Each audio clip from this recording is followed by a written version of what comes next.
The number of people who just received silver for the holidays is probably way higher than normal. In part because the value of that silver is also way higher than normal. Now, the problem here is that most people will look at that silver, and in some cases that smelly, grimy silver, and they're going to wonder, what did I just get?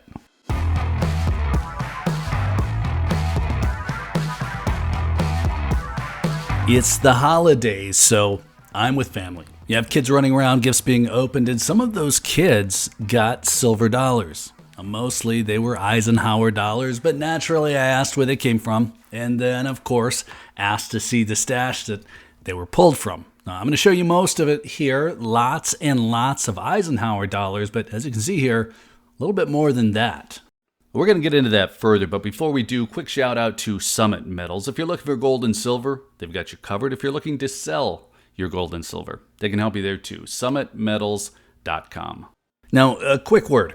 I'm not a coin dealer, but I can spot a gold coin as well as anyone. So this $20 Liberty Double Eagle, it's not going to get dropped to the bottom, some stash and get lost there. I'm going to spot it. But when it comes to constitutional silver, to junk silver, that's a little bit more complicated. Now, I will not recognize key dates, probably, or some of the exceptions, but I know the basic rules well enough to give the owner a quick estimate of what their stash is worth at today's spot, and probably also enough to tell those kids if they're running around with $2 or more than $100.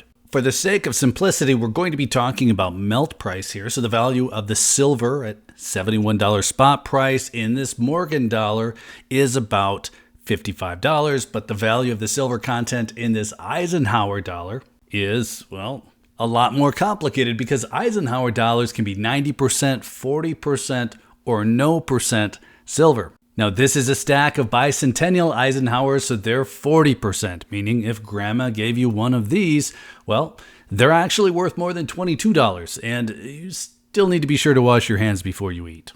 Now, if you're a junk silver collector, you might know these rules off the top of your head, but most of us don't. And if you're that collector, you might actually be questioning me saying Eisenhower dollars can be 90% silver. Well, look, they're rare, but she actually had a few of those collector sets from 1971 that are 90% silver. I had to look them up. And between takes here, I noticed that the stack of Eisenhowers is actually mixed up. About half are bicentennials, half are not, but I'll split them up later, but you should just know if you're a kid who got one of these, you might have gotten screwed, unknowingly, of course. Most Eisenhower dollars that you're going to run across are probably going to have no silver content. Sound complicated? Well, it can be. This stash also had a bag full of mixed Kennedy half dollars, and some were bicentennial again, and they break the typical rules, being 40% silver content. That's in a time that half dollars typically had no silver content. So there are 4 Kennedys from the bag right here. We have a 1966 Kennedy. This is 40% silver. You can tell it's more valuable because it has a little bit of grime on it. We have a 1971. This is the shiniest of the bunch, and it has 0% silver. And then a 1964 Kennedy. This has 90% silver. So this is the one that you're looking for. Now, if you're confused, well, that's kind of why I'm making this video, and welcome to the team. But if you're a prepper thinking the junk silver will be the money of choice after the fall, well, I hope you also have some laminated cheat sheets printed out because I like to think that I know what this stuff is worth, and even I get confused. Now, if you're using this video to make sense of what you have, be sure to double check the bicentennial versions in particular. Now, there's a really easy way to look. You just look at the edge. If it's all silver, that's going to be the more valuable, but the 40% bicentennials will also have mint marks. You'll see an S for San Francisco on all the ones I have here, so those would have been proof at the time of release.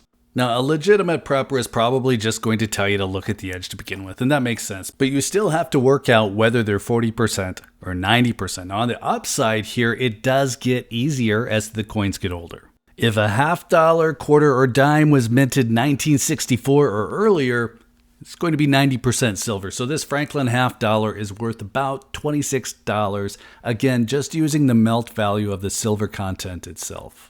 Now, to simplify that further, dealers typically use a formula for value for pre-1965 coins that looks like 0.715 times the spot price of silver times the face value of the coin. So that Franklin half dollar is worth $25.70. A quarter would be worth $12.85 using that same formula.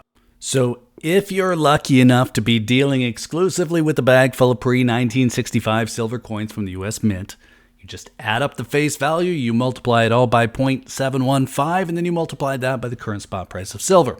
It's all pretty easy. Well, this particular stash was a mix. It was a grimy, smelly mix. Some of it was easy to spot, some of it was not, so it's a little bit of a turnoff if you don't like germs, but it's a lot of fun if you enjoy the treasure hunting aspect. And if it hasn't been clear so far, I'm affected by both. Now, if you've watched anything else on this channel, you already know that I like gold and silver for savings. I prefer gold as a hold. I prefer silver now and then as a trade. Now, most of what I have was purchased at the market value of the metal at the time of the purchase. I paid some numismatic value maybe and definitely paid some premium costs, but everything I've shown here from this stash was just purchased at the face value of the coin. So no premium, no collector tax, and just held. And that makes it more interesting, really, more fun, and definitely more financially effective. Now, if you're curious what the value of this stash is, well, it's none of your business. I'm only kidding, of course, it's none of mine either, but there was $83.50 in face value for 90% silver. That's about $4,290. And then there was a little less than $1,100 in 40% silver. So the total there was $5,350. So anyone involved in collecting, saving, storing, giving, or receiving these somewhat grimy, definitely smelly coins came out ahead. You might think a $100 bill might be the more exciting gift, but just speaking objectively, it isn't. Really, the only thing better, of course, would be if somebody broke out some gold. But I think we can all agree here, silver would have made a really good gift this year. And let's call it good there. Let us know if you gave or received any silver as a gift this year, whether or not you or whoever received it actually recognized it for what it is. Now, I don't think I even pointed out that stack of Eisenhowers back there and the stack of the half dollars, those are mostly 0% silver content. Those were mixed in. It was about 50-50 on which of the coins were actually worth more. It took a little bit of digging, and that's what led to the speed running of this video when I should be trying to get my voice back instead.